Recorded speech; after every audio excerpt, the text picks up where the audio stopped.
Welcome, ladies and gentlemen, to yet another captivating interview of Inspiring Minds. I'm your host, Tamara Perera, and we have yet another individual with us. How are you, Thiyara? I'm good. How are you? I'm good. So, can you give us a little bit of background about yourself? So I'm in grade 14 technically at Ladies College. I just finished my A-levels in May, June. And currently I'm kind of just relaxing before I start uni in February. Okay, so I would like to congratulate you first on your first book. Thank you. Okay, so can you tell us what inspired you to get onto writing? Honestly, there wasn't anything like specific. I've always been writing on and off since I was like very small. But I never thought about like writing to publish until around like, let's say like 5 years ago. I won a creative writing competition in school for our magazine. And my dad was like very fascinated with that piece. He was like, this is so deep and like there's such a lot of thought. And I was like, really? Okay. I mean, that's cool. I guess people actually like it. And then I just like kept writing things like that and showing other people. And they seemed to like it. So I was like, why not put together a book, you know, make some money off of it. But yeah. Okay, so can you read us your favorite part of the book? Okay. My favorite part. Okay, I think I have one. This is kind of long though. It's okay. Okay, so it's called The Mortal Who Flew, Perspective. Icarus, the boy with wings of wax and feathers, who loved so deeply that he died for an unreachable god, who fell from the sky and crashed into reality. The gods laughed as he fell. Foolish mortal, they sneered. You're not angel, your wings of wax will be your death. And yet, often forgotten is that Icarus flew. For a few precious moments, against all odds, Icarus had achieved the impossible. Icarus flew with a smile on his face, as bright and blinding as the sun he praised, a smile that caught attention. And Apollo watched from his chariot, frozen in time as strong winds carried the mortal higher. He watched the joyful smile and tired eyes, and he watched them remain as the sun scorched feathers and melted wax. Icarus had never expected to make it to his goal. Icarus had never expected to make it to his goal, but the journey there was all that had mattered. That was the aim of reaching for the impossible, of aiming for the sun and stars and all that is untouchable. Why aim for something achievable and face the inevitable disappointment of having finished? That feeling like drifting lost among the clouds and sea foam, the plummeting of your heart from soaring heights, thinking I've done it, I've made it. Now what? But those who aimed for the sun, for the moon and all the stars in the sky, they touch sunlight and moonbeams and they kiss the wind and soil. Their faces are brushed with ocean spray and they, like Icarus, laugh as they fall because for a moment, only a moment, they flew. Yeah. Okay, that was really beautiful. Thank you. Okay, so can you tell us more what people can expect after reading it? What people can expect from your book? Okay, so Between Day and Night is sectioned off into 3 separate parts, which is day, night, and in between. I kind of did that because I wanted to have a collection of pieces that could have like a range of emotions.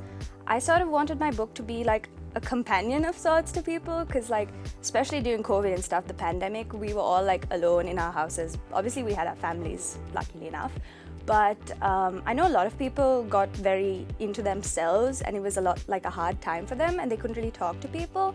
So I kind of wanted to make a book that they could like relate to. So whether it's like a piece that they couldn't find the words to say something or they just relate to the piece, I kind of wanted it to be like a person sitting next to you, like relating to your emotions and just being with you so that you're not like lonely. Yeah, that's really nice. Thank you.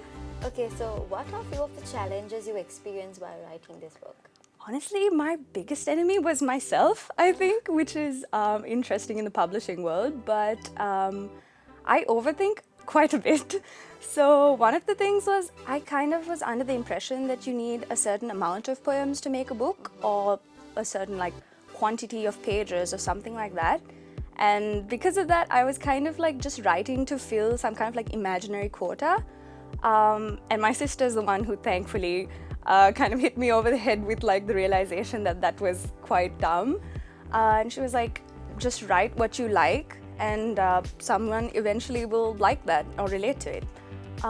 So yeah, I think that was the biggest challenge, was like not to just fill that quota, just to write how I wanted to write, and hopefully someone will like it. Okay, people will surely like it. So how long was the process of the writing? The process was around 2 years from start to end, but that's mostly because I didn't like sit down and write anything. I kind of just wrote when like the idea came to me. So like you didn't have a specific thought that you're going to write about this, but you just went with the flow, is it? Yeah, I went with the flow.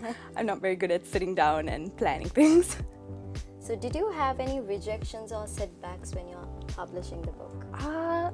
Rejections? Not really. My mom was the one who went through like the publishers and stuff, and she wanted to find one that would be a good fit for me, especially as like a Sri Lankan author, because it's, you know, a very competitive environment here. We love all our Sri Lankan authors. But eventually we found the Jamford Tree Publishing, which is the one I went through. And they publish a lot of Sri Lankan authors, especially English Sri Lankan authors. So that was pretty easy to do. It was a very smooth process. I didn't really have that many troubles. Okay. So how was your family's reaction to your first book? Very, very excited. I think they were a little more enthusiastic about the writing than I was. Okay. They were like, you should write more. And I was like, but maybe I'll sleep. But yeah, I think my parents were like the most invested in it, especially my dad. He was like very into getting me to publish it.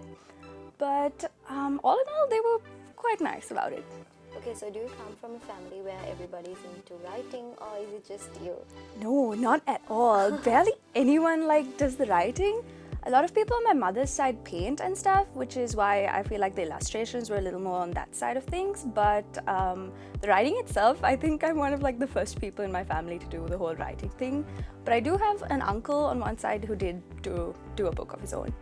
So lastly, what do you hope that readers will gain from your book? I hope they'd be less lonely, and they'd see that like, even though it sometimes feels like you're alone, especially because life is so hectic and chaotic all the time, they'd feel like they're less alone, and that they have someone that also has like the same emotions or perspectives that they do. The fact that you thought it's really nice. Thank you. So would you like to, how did you feel when you got your first book, the copy of your book to your hand? God, I literally got it yesterday and I was so excited. My publisher sent me a picture of the book. Like that was how he showed me. He was just like, there's a book on the table and it was my book, and I was like, oh my God. And I literally like jumped around my room for like a while, and I was smiling so wide. My face was literally like stuck like in a grin. It was really exciting. So how was your friend's reaction? I haven't told my friends I got the physical copy of the book yet, but I did tell two, and they were very excited about that. They were like, oh my God, this is so cool. You're actually a published author now. And I was like, yeah. So congratulations once again. Thank you. So would you like to say something to the audience as well about your book? Well, I hope you like the poems, and even if you don't, I don't particularly mind, but maybe you'll pick up the book one day and find something in it that you relate to, or that you just like reading, or maybe you want to feel sad and would like to read one of the depressing parts of the book. But yeah, I hope you like it. Thank you. So as a young author, is there any advice you would like to give for someone who's starting on their career on writing? Yeah, so one of the main things I think would be definitely don't listen to all the advice you see online, which is kind of surprising. But to me, I think a lot of the advice is definitely helpful, but a lot of it will like kind of bog you down and make you feel less motivated to write. So I think you should just write what you want to write, what makes you happy, or well, what doesn't make you happy if you want to write something tragic. But if you like it, chances are someone out there is also going to like it. So just write and publish whatever you want, basically. Thank you so much, Thiyara, for coming on the show today. Wishing you all the very best for your book. Thank you. Thank you.